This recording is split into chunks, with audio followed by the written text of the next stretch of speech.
పూరా లోకల్. మమ్మల్ని ఏడిపిస్తాను, మరి మేము ఏం చేయాలని అడగాలనా, మరి ఏం అడగాలనా? లేకపోతే రేవంత్ రెడ్డి కాళ్ళు పట్టుకోవాలనా? కాళ్ళు పట్టుకుని ఈ మాటలు మాట్లాడకండి అని మా అమ్మకి నేను చెప్పాలనా? ఏం చెప్పాలండి? చాలా బాధాకరంగా ఉందండి నేను మాట్లాడడానికి, ఇట్లాంటి మాటలు మాట్లాడడం నేను నిజంగా చాలా బాధాకరంగా ఉంది. ఎందుకంటే మా అమ్మ ఫైర్ బ్రాండ్ అండి, ఫైర్ బ్రాండ్ అయ్యి ఉండి ఇవాళ తను ఎన్నిసార్లు కంటి పెట్టినా నాకు తెలుసు, డాక్టర్ గా నాకు తెలుసు. ఎందుకమ్మా ఫైల్ ఇవ్వవు అని నేను బోనమ్మా నా ఫైల్ ఇవ్వలేను, ఆయన దగ్గర పోతే ఇటు ఎట్లా పడతాం అట్లా మాట్లాడతాడు అని ఉన్న మాటలు ఉన్నాయి. రేవంత్ రెడ్డి అండి ఏది పడితే మాట్లాడతాడండి ఆయన. మా అమ్మతోని అసలు ఆయన చక్కగా మాట్లాడిందే ఉండదు. ఇష్టం ఉన్నప్పుడు అండి, అంటే బీసీలంటే అంత చులకని భావం ఎందుకండి?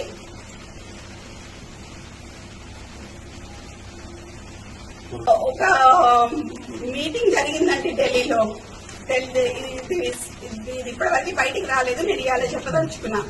ఢిల్లీలో అందరూ ఖర్గే గారు ఉన్నారు, అందరూ మీటింగ్ జరుగుతున్నప్పుడు అందరు మంత్రులు ఉన్నారు, సీఎం ఉన్నారు, ఖర్గే ఉన్నారు, అందరు ఉన్నప్పుడు మా అమ్మ ఏం మాట్లాడింది అని అంటే, కొంచెం అడ్మినిస్ట్రేషన్ ప్రాబ్లం అవుతుంది, పిఏ మీకు అందజేస్తున్నారో లేదా మాకు తెలియట్లేదు అన్న విషయం మాట్లాడగానే వెంటనే రేవంత్ రెడ్డి పక్కన ఉన్న ఖర్గేకి హిందీలో ఇందుకే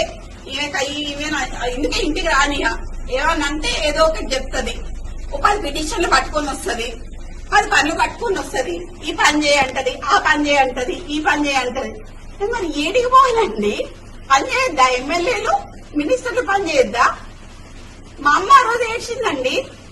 ఆ రోజు ఢిల్లీలో ఏడుస్తున్నా అప్పటికప్పుడు పోయిన ఢిల్లీకి ఫోన్ చేసి ఏడుస్తే అప్పటికప్పుడు పోయినా. ఇప్పుడు జ్యోతి ఎవరున్నారు అక్కడ? జ్యోతి అది పిలిపిస్తారు జ్యోతి. ఆ రోజు ఢిల్లీలో అమ్మ ఏడ్చిందా? దేని గురించి ఏడ్చింది? ఏడ్చిందా? ఏమని చెప్పింది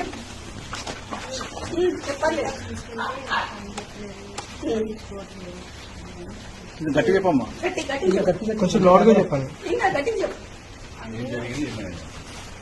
మేడం గారు పేపర్ సాల్వ్ తీసుకెళ్తారు కదా, పిటిషన్స్ తీసుకెళ్తారు కదా, పట్టించుకోరు.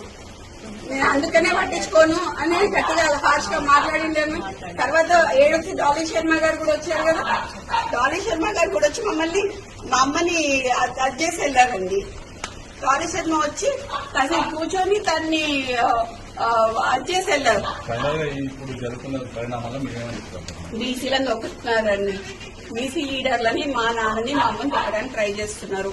ఇప్పుడు ఎక్స్ట్రాక్షన్ కేసు అని చెప్తున్నారు, ఎక్స్ట్రాక్షన్ కేసు అని చెప్పి వినిపిస్తాలని అంటగడుతున్నారు. ఈ అంటగట్టుడు ఏదో మా నాన్నకి ఆర్మ్స్ యాక్ట్ కింద మా నాన్నని తీసుకొద్దామని ట్రై చేస్తున్నారు. నాకు డౌట్, ఆ డౌట్ లో మాత్రం మా నాన్నకి కానీ మా అమ్మకి కానీ ఎటువంటి హాని చేసినా మాత్రం దానికి పూర్తి బాధ్యత